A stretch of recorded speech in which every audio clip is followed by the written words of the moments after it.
Hey, Eric here with DIY Family. Hey, today we're going to talk about grinders. Now, I've had multiple kinds of grinders, multiple sizes.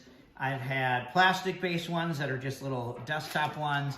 I've had the stuff that my mother-in-law saw on Food Network that they use, and so she bought me one of those. And they worked.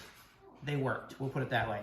But I burned them out. I sheared the gears off of them, because we usually grind. We process 2 to 3 deer a year, and then we buy a hog every year.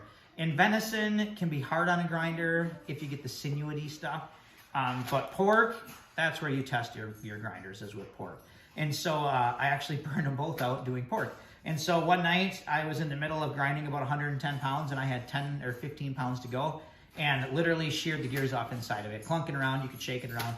And it was like 20 below zero, but I had to get it done because I was putting all my mixings in to make sausage and snack sticks and everything that night so I could stuff it the next day.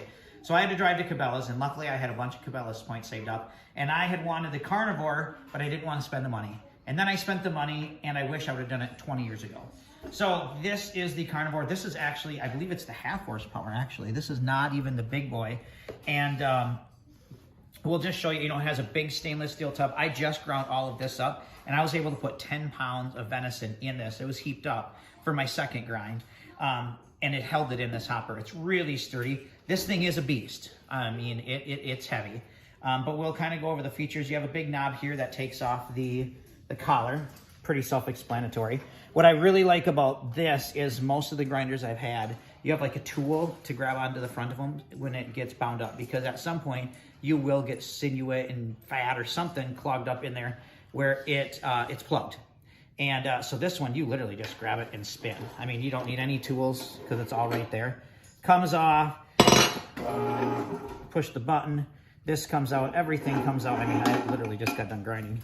And super easy to clean, really nice chrome finished or polished steel, polished stainless teeth on this thing. Now they do make, the only bad thing that I didn't like about it is when I got it, it came with 2 discs, but not the medium discs.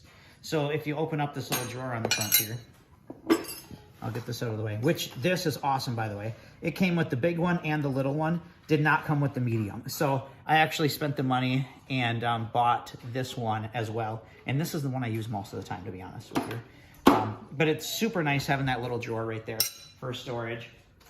You got your on-off button on the side, and you have your breaker. So when you're buying one of these, or if you buy one, you can be reaching over and flipping the button. Oh, and the other thing that it comes with is it actually comes with the attachments and the extended auger to do sausage, and it works really, really well. But my preface is this: if you're gonna be doing sausage with the grinder, don't do it without the foot switch, because you'll get air bubbles and stuff like that in there because it's constantly on. I spent, I think it was like 50 bucks for this extra foot pedal, and it's basically just an inline plug that the grinder itself plugs into, and then when you push the foot pedal, motor's on, you release, motor's off. This is the greatest thing to get with your grinder. If you're buying a grinder, spend the extra 50 bucks, get the foot pedal, it's fantastic. Now this grinder, today was the very first time that I ever clogged this thing up. And actually, I stopped the motor. I have ground multiple pigs with it, thrown everything known to man, frozen, not frozen, as fast as I can possibly stuff it down the tube, as fast as it'll feed it. I've only slowed the motor down maybe a handful of times. Today we stopped it, and that was because we took all of our trimmings off the deer, all the junk, and it was a bow kill, so we were able to take literally everything. And we threw it through the sucker to grind it up because we have chickens. And if we leave it whole, a lot of the tendons and that kind of stuff they don't eat, and it just lays in their coop, and we have to pick it up, and it's winter. So we decided, I'm like, let's just see what this sucker will do. And I actually, not realizing it, had a big chunk, threw it down in there, and it was actually the windpipe and those really heavy, thick tendons that are like the size of my finger. And it actually ground about half of it up, and then those tendons wrapped around the shaft. And when it got to the blade, and it actually stopped the motor. So other than that, I've never even hardly slowed this thing down. And this is the half horsepower. Fantastic grinder. If you're looking at getting something, I highly recommend this Cabela's Carnivore. What's Carnivore? The Cabela's Carnivore This is the 1/2 horsepower. Do I wish I would have went with the 3/4?